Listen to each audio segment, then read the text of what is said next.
camera style video too.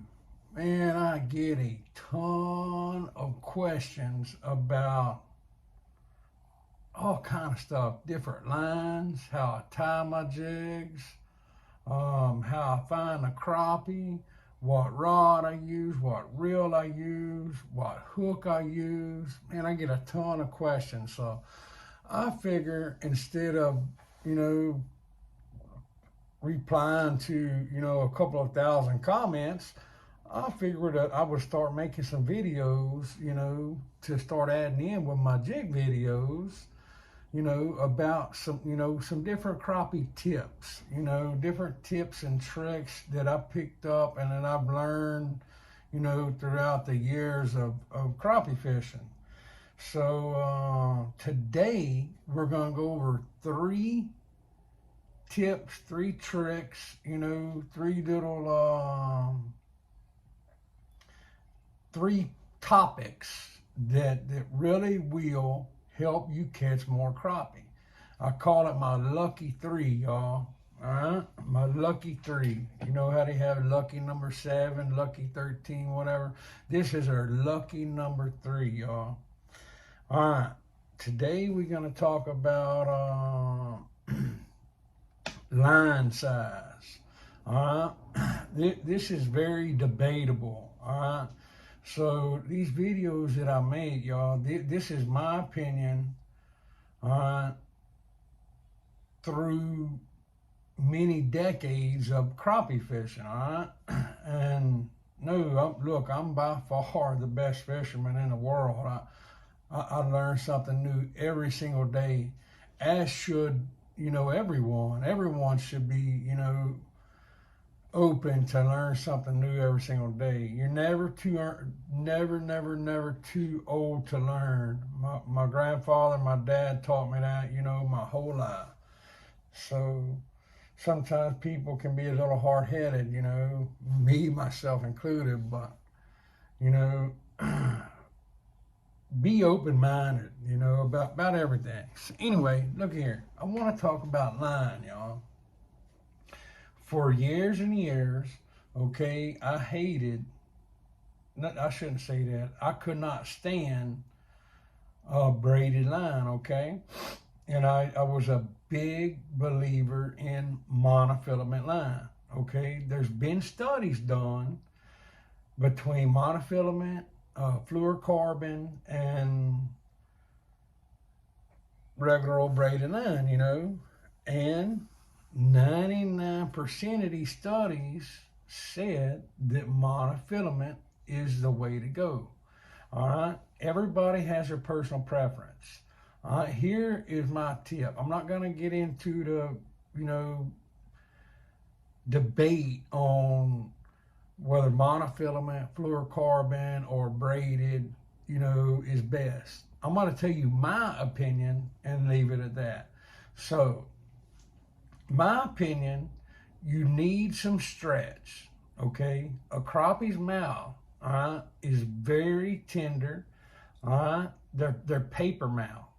You will rip a hook out of a crappie in a second. I mean, literally, they call them paper mouth. I mean, because he got a real soft mouth, okay? So whatever the case may be, whatever line that you use, braided, monofilament, fluorocarbon, whatever it may be, make sure that line has some stretch in it. They make several new types of braid now, that have, that do stretch. You want a little bit of a give, because 99% of the time when you feel that thump, your natural reaction is to yank, right? And yank hard. You want to set the hook. Well, a lot of times with them crappie, it'll yank it right out of the mouth. All right, so you want your line to have some stretch in it. All right, as far as the line size. All right, the world record crappie is right around 5 pounds. All right, the average crappie you're going to catch is around 1 pound. All right, 1 pound, pound and a half. That's a good sized crappie. All right, so 4 to 6 pound line is more than enough. I mean, in wide open water, whether you're fishing grass flats, structure, whatever you're fishing, brush tops.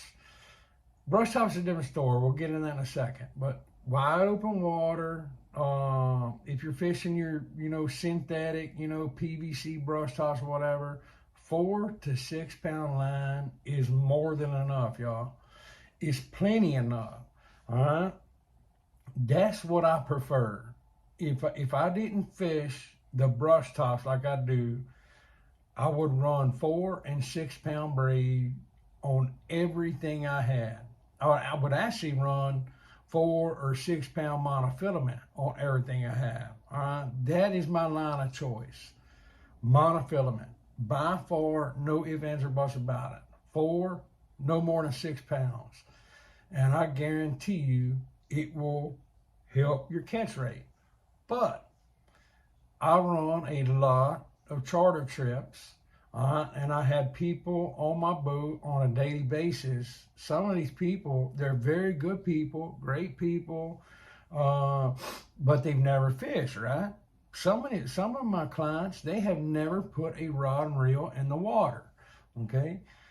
I fish 99% of my trips, we're fishing my brush tops that I put out, all right? When I put in brush tops out, some of them are synthetic, some of them are, just regular brush that I cut. I use stainless tie wire to tie all that together. All right, so if you get hung up in that brush with monofilament, 4 or 6 pounds, 99% of the time, you're gonna break off. It's inevitable. You will break 4 or 6 pound monofilament in a lot of brush if you're fishing a lot of structure. So myself, I switched to braid. All right, I prefer the Daiwa X braid, the high vis chartreuse. All right. Reason being, I prefer that is I believe a lot. I'm a big believer in watching my line. Okay. A lot of times a crappie will pick that jig up or pick that bait up, pick that minnow up, and move with it. And if you cannot see that line, you will never know it. So I contribute a lot of my crappie success to being able to see that line, y'all. That's why I started fishing with that Daiwa braided line, a chartreuse high vis, and I'm telling you, my catch rate went up. If you can see that line, the slightest movement, I guarantee you it will help you catch fish. All right. Now, I'm telling you, studies show 4 to 6 pound, that's all you need. If you're fishing structure, guys and gals, I step it up to braided, okay? And I use a 10-pound braided, a 8 to 10 pound braided, and that Daiwa, it does have some stretch to it, y'all. That way, when you set the hook, you're not ripping it out of that fish's mouth, all right? You don't want to do that. You want some give in your line. All right. Second tip, y'all, jig presentation, okay? Jig presentation is a big deal to the crappie, all right? You've never seen a minnow or a crappie's natural bait, natural prey standing straight up in the water. You never seen a minnow like that, right? Never seen a minnow vertical, unless that sucker just on a hook and he can't move any other way. So a crappie's natural prey, y'all, is sitting like that, right? As close to vertical as you can get, okay?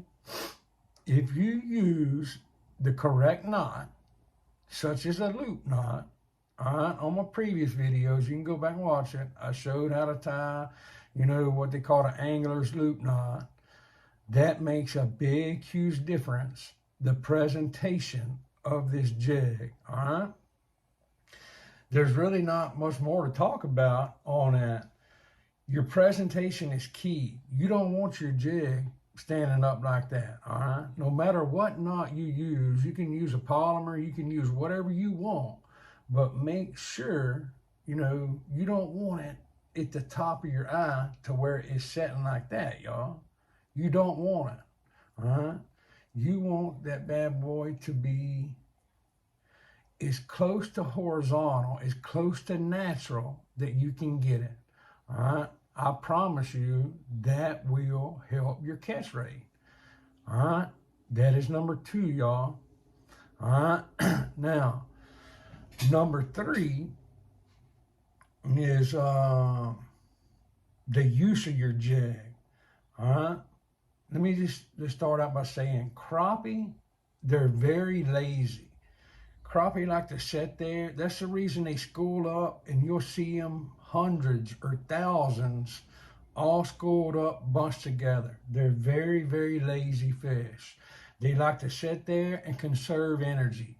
Crappie are not big prey hunters. They're not going to run out of their group, you know, to chase bait. They basically like it to fall right in their lap. That's how lazy a crappie is, y'all. All right, so my number 3 tip, the lucky 3, right? You want to make sure that your jig is not falling too fast, all right? Say if you're casting or you're sitting on top of them, whatever the case may be, you want to make sure that you don't have no bunch of weight, you know what I mean? You don't want no big egg sinker, you know, with this sucker, you know, getting it down. I mean, there are exceptions. The only exception, and I would say, if you're fishing 35 or 40 foot of water, something like that. But me, I still don't do that. I take my time. You know, I put a number 7 split shot above here, you know, above my jig. If I'm not fishing a double jig rig, you know, if I fish a double jig rig, depending on how deep I fish, you know, with a double jig rig, I will put a number 7 split shot in the middle of it just to help it fall in deep water. But 99% of the time, you know, if I'm using a single jig, I put one number 7. That's a very small split shot weight above it. That way, when it falls, it's falling right beside that crappie, all right? And crappie, see, they're looking above, correct? They bite from below, okay? I guarantee you, over the half of the crappie that I catch, or my customers catch, we catch them on the fall, as it's falling, y'all. Them crappies in that brush top or around that structure, they see that jig falling, bam, they get it, right? So let's just say my hand's a brush pile. If that jig goes like that, the crappie's not going to go out of way to, you know, to chase that jig. But if that jig is just barely falling like that, y'all, them crappie, they're going to jump up there and get it. All right? It makes a big, huge difference, y'all, I'm telling you. And like I say, I'm not the world's best fisherman, but I spend tons and tons of time on the water, y'all. So look, that is 3 tips. I call them my lucky 3. That is 3 tips that I guarantee you, if you will implement what I told you, you know, in your fishing strategy, if you will implement this, I guarantee you your catch rate will go up. You will start catching more crappie. All right. Let's go back to the number 1, you know, the hook, you know, the line size. Let's add something else to it. The hook size, y'all. Think about a crappie and think about a bluegill, all right? A crappie's mouth is way bigger than a bluegill, right? You want to make sure that you're using a correct hook size as well, all right? A number 6 eagle claw or mustad, a number 6 is the smallest hook that I'm going to use. And I use that number 6 like in a 1/32 jig or a 1/64 jig, all right? I don't want to go no smaller than that because a crappie has a big mouth. Next time you catch a crappie, look at his mouth, you know. You catch a bluegill, they got a tiny, tiny, tiny mouth, right? Hook size is important too, y'all. So keep that in mind. Look, I sure appreciate y'all sticking along. I hope this helps y'all. Really, honestly, I do. I hope you're enjoying it. Hey, look, if you're enjoying these tips, these videos that I'm doing with the tips, hey, let me know. Reach out, give me a like, give me a comment, something, let me know that, y'all are enjoying this. If not, hey, I'll just go straight back to build my jigs. Anyway, y'all, appreciate it. God bless each and every one of y'all. And we will see y'all here in a little bit. We'll do some jigs and we'll do some more crappie talk. Crappie talk. Look, I can't even talk, man. I'm getting so excited. It's raining here. It's snowing here. It's sleeting here. It's ice. So I'm kind of iced in, y'all. And I'm itching to go crappie fishing. I'm just itching, y'all.